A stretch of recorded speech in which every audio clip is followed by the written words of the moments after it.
Hi, my name is Brett Picorni. Today, I'm going to talk to you about the director's cut.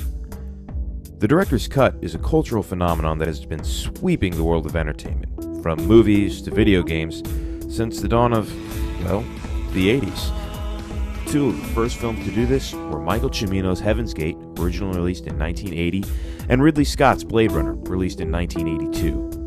Whether it adds length, changes music, or simply uses a different camera angle to look at a certain cigarette butt on the pavement, the director's cut has been known to drastically change the film, and not always for the better. Before I go any further, allow me to present my argument. In accordance with Lessig on remixes, the director's cut of a movie can be seen, in essence, as a remix. My secondary argument will tie in Black's research on fanfiction, and will connect not only Black to Lessig, but both areas of fictional interpretation to the director's cut. The three director's cuts that I will be discussing in order to back my arguments will be Donnie Darko, Blade Runner, and The Warriors. To start off, let's look at a quote from Lessig on Remixes, page 53. Any qualified Hollywood lawyer would tell you there's a fundamental difference between quoting Hemingway and quoting Sam Wood's version of Hemingway. Now, I'm sure you all know what a remix is.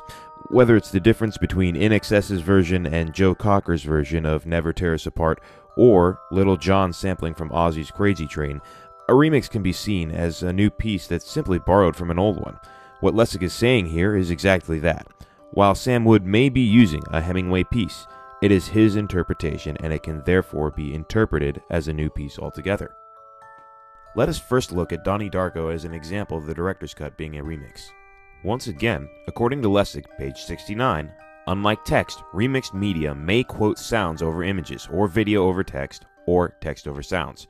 The quotes thus get mixed together, the mix produces the new creative work, the remix. In Donnie Darko, a cult classic, the opening scene was changed for the director's cut in that the initial opening song, The Killing Moon by Echo and the Bunnymen, was replaced with INXS's Never Tear Us Apart. As little of a change as this may seem, it was still cause for much fan disapproval, as was the addition of the text from The Philosophy of Time Travel, which had initially been a DVD extra, to the film in order to fill plot holes and make it easier for viewers to follow along. The director of the film, Richard Kelly, released this version because the theatrical one was not, as he said, his original film. Briefly, let us tie this notion in with what Black has to say on fanfiction. According to Rebecca Black on Fanfiction, page 10, Tushnet describes fanfiction as any kind of writing creativity that is based on an identifiable segment of popular culture, such as a television show, and is not produced as professional writing. Although the director's cut was professionally produced, it can still be seen as a form of fanfiction in that Kelly inferred that this was or was closer to being, quote-unquote, his original film, i.e. his interpretation or retelling of a story.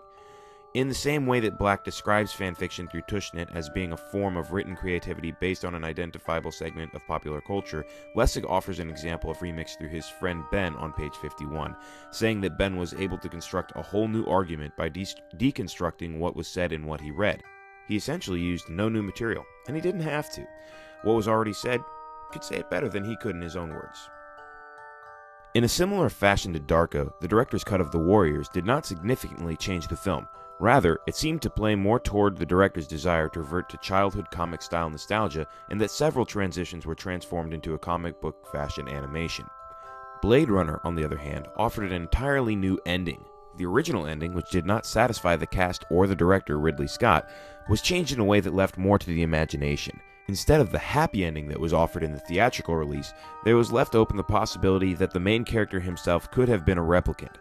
Scott himself said that the character was a replicant, whereas Harrison Ford, the main character, said he did not believe the character to be a replicant. To sum up, Lessig states that a remix is a retelling of or reuse of already existing content in the formation of new content. In similar fashion, Black states that fan fiction is the writing of new content based on already existing material. In director's cuts like Blade Runner, Ridley Scott produced new content not to make more money, but to satisfy his desire for a better outcome of an already existing story. In others like Donnie Darko and The Warriors, the content was simply remixed by retelling certain elements through different methods of music and/or animation.